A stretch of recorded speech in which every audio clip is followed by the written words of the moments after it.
well, this is one of my frustrations with life, right? We have all these myths, right? And one of the great myths is that the boy's got to ask the girl.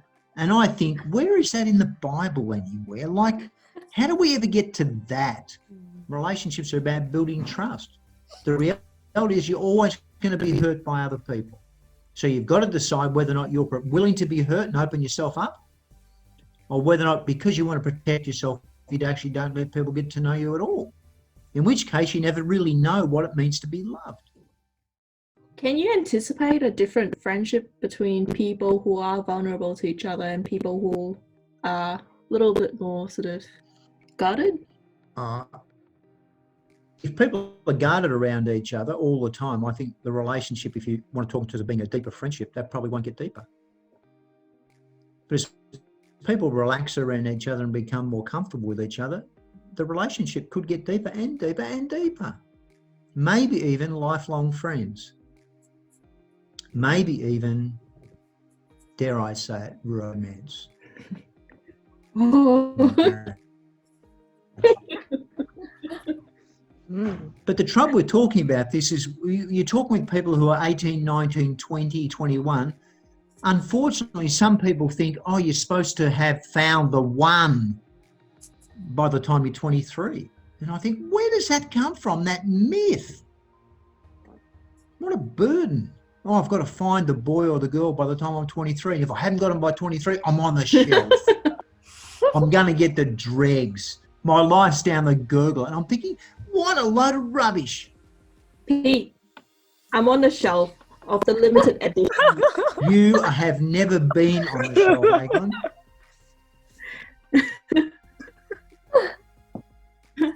I'm on the shelf. Crazy. All the limited editions. And I think also talking about friendship and relationship, how would you differentiate? How would you say the difference between normal friendship or a Christian friendship? What's the difference? What do you think, Aglin? I reckon a lot of my Christian friendships are mainly forged in Australia, because I became a Christian in Australia and haven't been back in Singapore living there. So a lot of my Christian friendships here in Australia are very different to those in Singapore, because when we come together, we don't just talk about the things that are about, like, we don't just talk about us. It's not about just how I'm feeling, how my day is, and what I would like. But it's a lot more about that, the gospel, and things that we do together. The conversations I have with them are often surrounding a lot of what is to come, and very little about us and looking inward. There's also a lot of vulnerability, a lot of openness in sharing what is hard in life. And I think I can safely share with them, because I'm not, like, I have no doubt that they will remain my friends. It's almost like, because we are all in Christ, they have signed up for a lifelong friendship agreement with with me through Christ. So my friends can't abandon me. Can I run away now? You can't run away, Alicia. Yeah, so I think that's a security in that sense. I don't have to worry about having anything interesting about me to offer in a friendship. That if everything I have to offer in this season of my life is just like, I'm just always in pain, I'm broken, I can do nothing, and my hangouts with my friends look like we're all sitting in my bedroom while I'm lying on the ground and we're just chatting about how good God is. Like, they're still friends, and they have never walked out on that.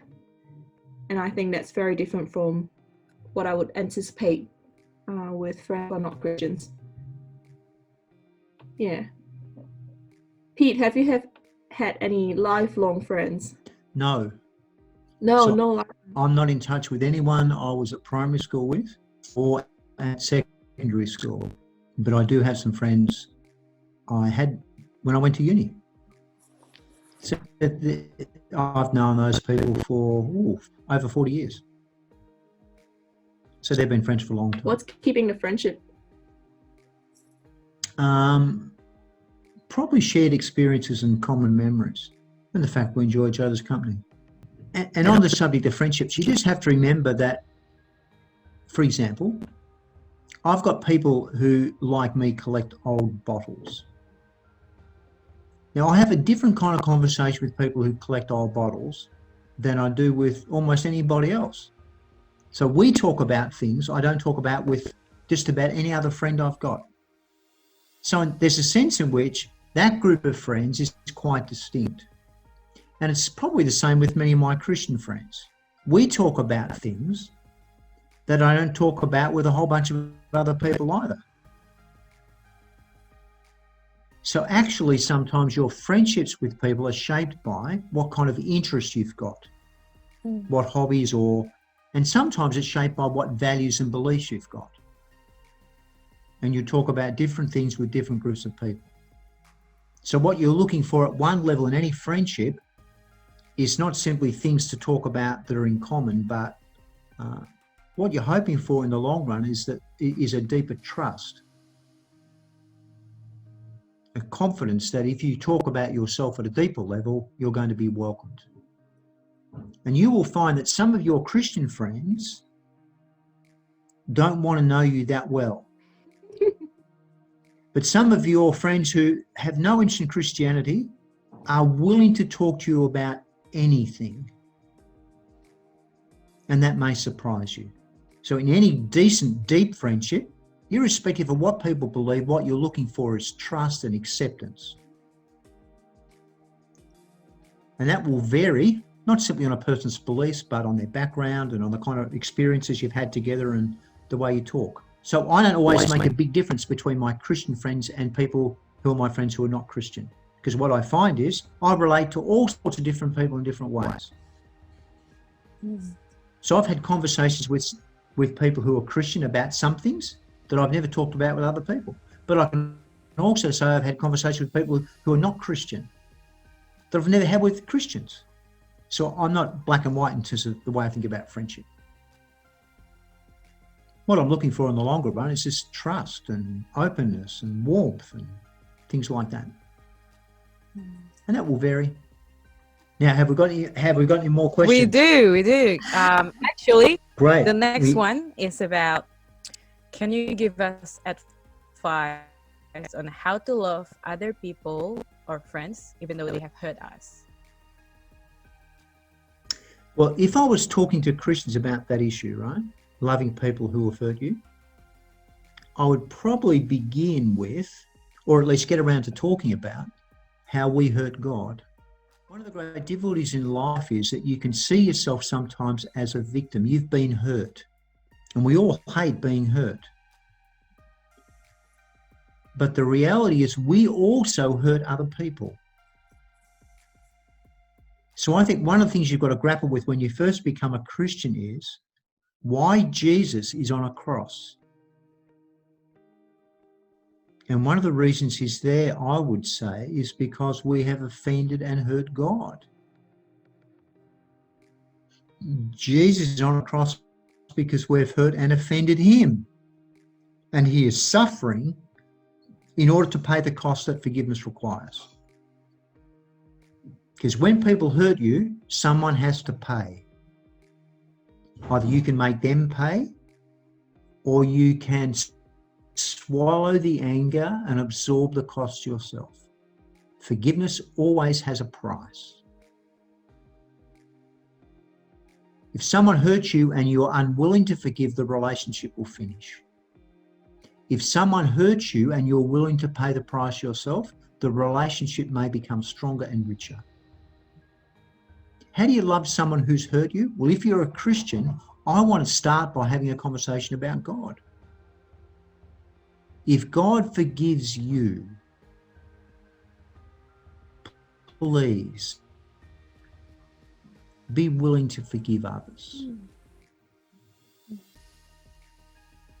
Being a Christian gives you resources to forgive the people who hurt you. Now, sometimes if people hurt you really badly, you also may need to do something else. You may need to tell someone what someone has done to you. You may even need to tell the police. So forgiveness does not mean forget about it and tell nobody. Forgiveness does mean seek to repair the relationship, and if something has been done to you that's really wrong, that's bad, tell the police, tell your parents, tell a friend. Don't be silent. I think oftentimes when we think about loving other people, and then that consideration of even if they have hurt us and the hesitation that comes with it, I think it speaks volumes about how much more we love ourselves. That we're counting the cost in what is involved in loving others, the cost to ourselves. Yeah, so I think I am not a very easy person to love.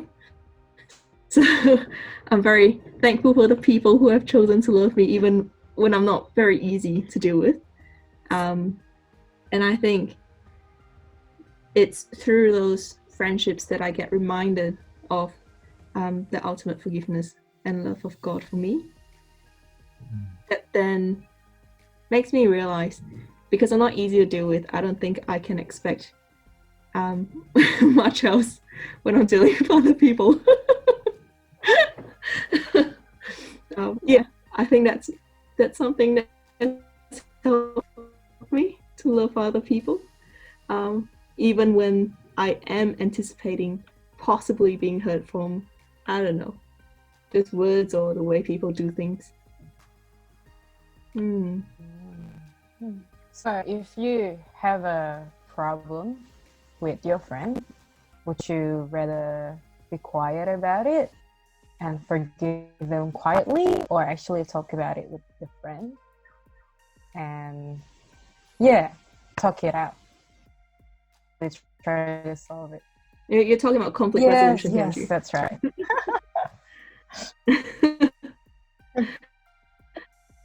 Oh, Because it's hard to actually tell them what hurts you.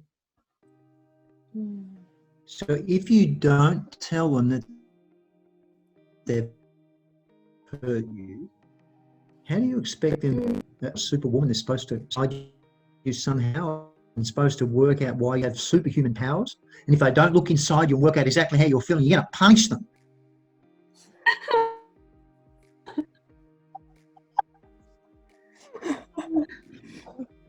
So my general advice, if people hurt you, you need to talk to people.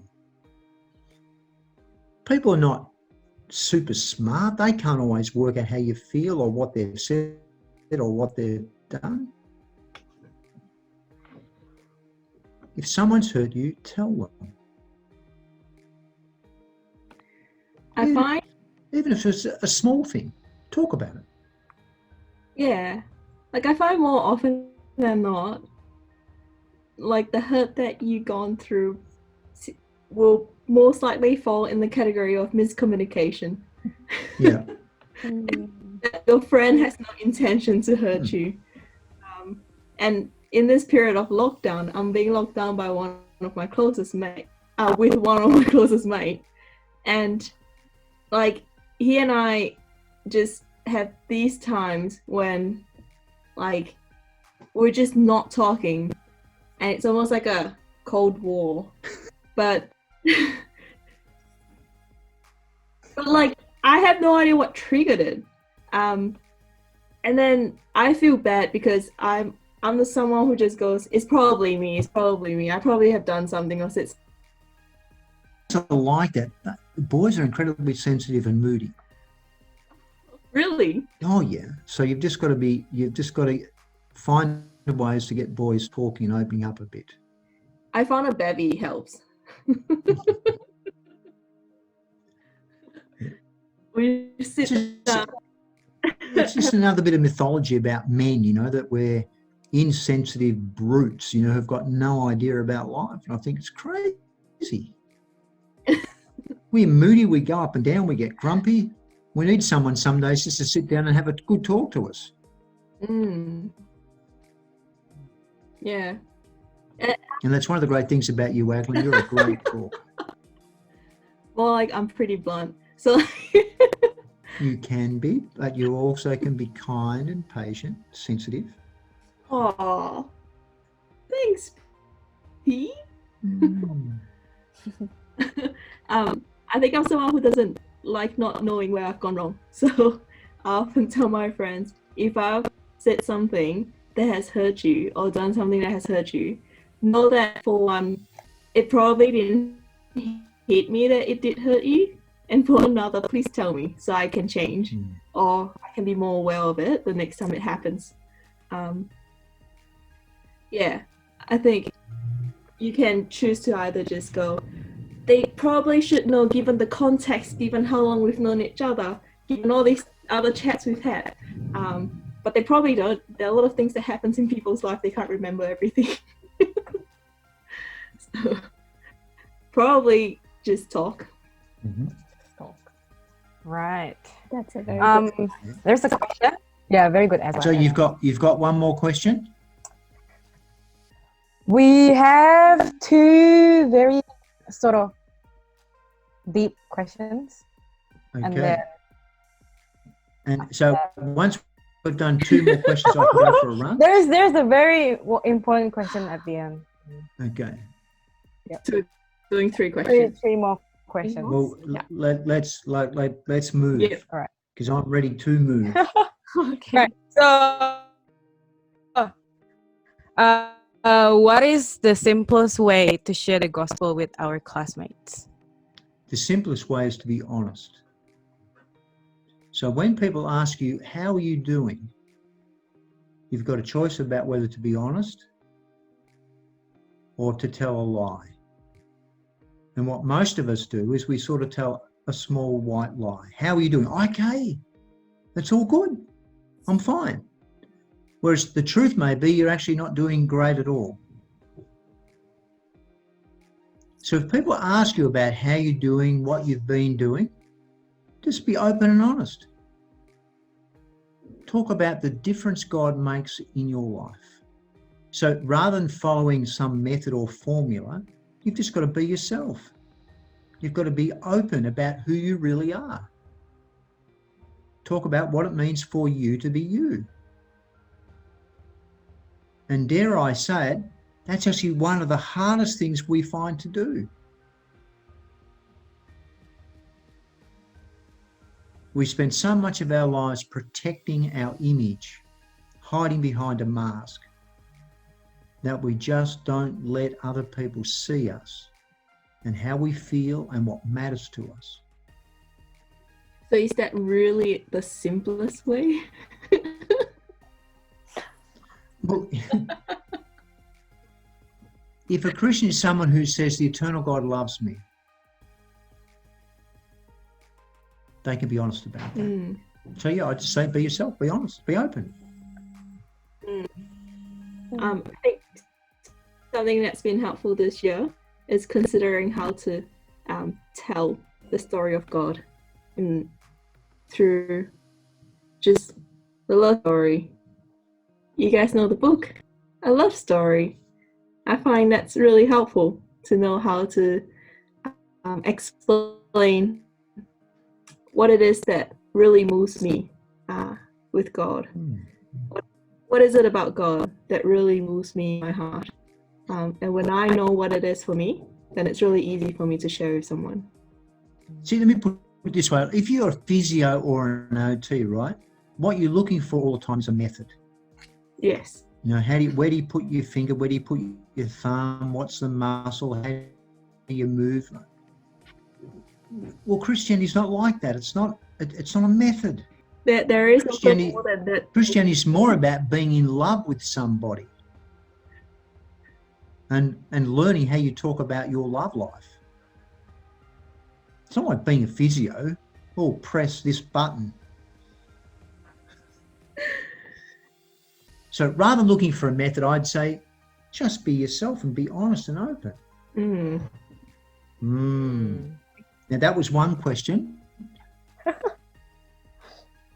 Oh yeah. Do you want to ask the deep one or the? You want to come on, Shu Yan, just ask the deep one. What are you worried about? Okay.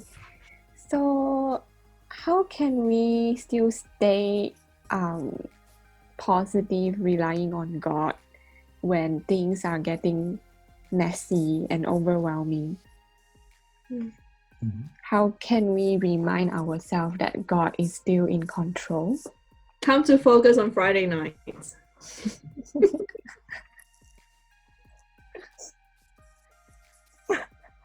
Yeah, that's one of the helpful ways. But if you are too stressed and you think that it's like you feel really overwhelmed and you don't feel like joining like any kind of events or gatherings, what can you do? Well, I'd probably want to say to people, why don't you open your Bible and read Psalm 1. Psalm 1 says that someone talks about a wise person, and the picture you're given is that a wise person is like a tree that's planted by a stream and whose roots go deep into the earth and into the water. Now, what happens to the tree? It gets blown around all the time by the wind. Now, why doesn't the tree get blown over? And the answer is because its root system is strong. So I would say to someone, if you want to stay sane and stable when you're being blown around by life, what do you need? You need to sink your roots into God. Deep roots. That takes time, but that's where I would say. You can't avoid life. You can't avoid being blown around and being messed up. That's life. But you've got a choice. You can be like a in Australia we talk about, little bushes or little plants, whirly things that get picked up by the wind and dispersed everywhere because they're not rooted. But a tree is rooted, it's planted. Doesn't matter how strong the wind is, the tree will stand. So I would say you need to learn to sink your roots, not into your culture or into being beautiful or being rich or whatever it is. Roots into God. Read your Bible, pray, reflect, connect to God, connect to Jesus. That's what you need to do. There are a lot of helpful playlists on Spotify that I've found really helpful as like a first step to just help me get rid of all the thoughts in my mind before I find like I'm not that drained out from everything to actually read the Bible. Sometimes I do think there is that huge struggle in, yes, the Bible's sitting just there, but it's a huge wrestle to pick it up and read it. And so I have found different ways of easing myself into it when it gets particularly hard. And some days it is just opening the Bible and just staring at that one passage and praying. Yeah. Thank you. Thanks for that. There's also, how do I deal with the pressures of succeeding in the world? Because we all want to be successful. I thought that's where we begin. That's where we began. Oh yeah, it's kind of like come a full circle. Oh wow. It's a circle of life.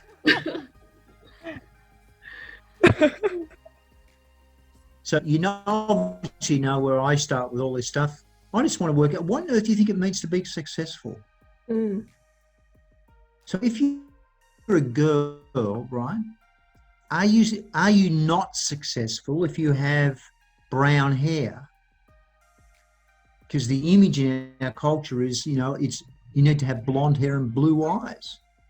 And I think that's just crazy. Where did that come from as a definition of success? Or being successful is going to university.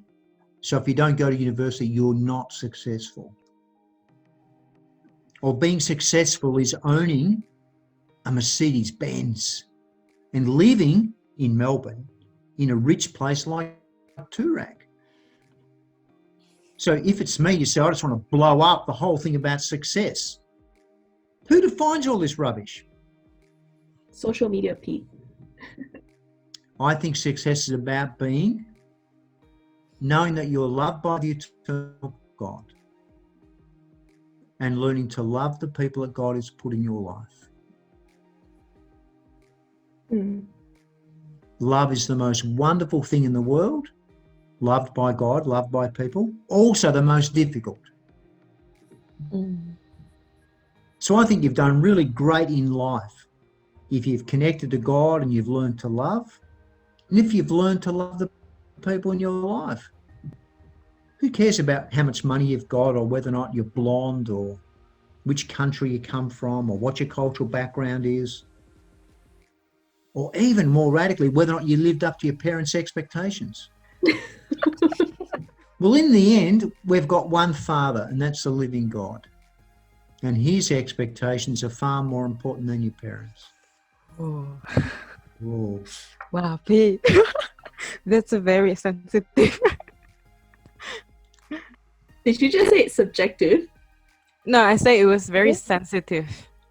Sensitive. Very assertive. Sensitive, yeah. Yeah. Look, parents are incredibly important, and honouring your parents are important. But sometimes parents can crush you with expectations that are just unfair. Mm. Wanting you to be someone you cannot be.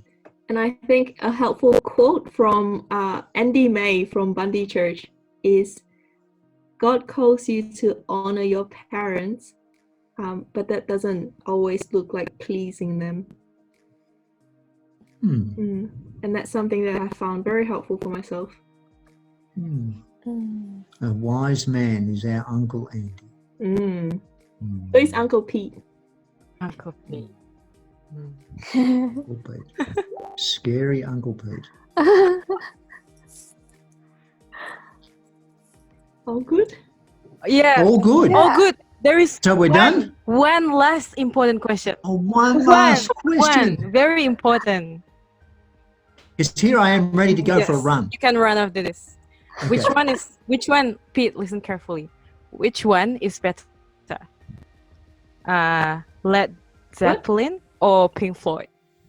Which one is better, Led Zeppelin or Pink Floyd? I would say to you, Alicia, Pink Floyd and Dark Side of the Moon must be in the top 5 albums ever produced. Mind you, Led Zeppelin 4, probably number 6 as an album. There you go. There you go. Thanks, Pete. But Pink Floyd Dark Side of the Moon is one of the great albums. Just missed the answer. It's in the top 5. Along with the Beach Boys' Pet Sounds, Beatles' Abbey Road. I'm probably talking about music that you have not even bothered to listen to. I have.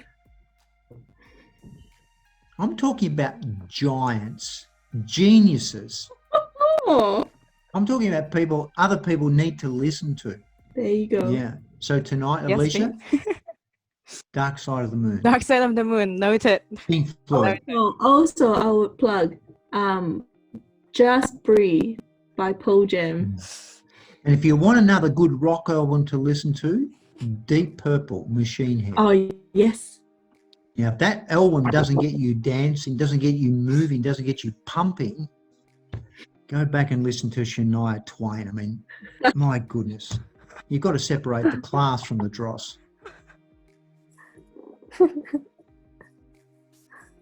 I realize there's a big gap in the age. You No, it's not a big gap in the age. It's a big gap between the quality of the music. I mean, I go for the A graders, and other people are happy to settle for the people who are just like B graders, E graders. Rosie.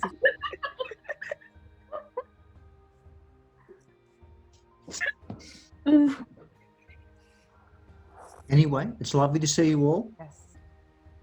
but I'm going for a run. Going to brave the cold in the park. Great to see you. Hope you enjoyed our little chat, and we'll catch up Thank you. soon You at Focus. Yeah. at Focus tomorrow night.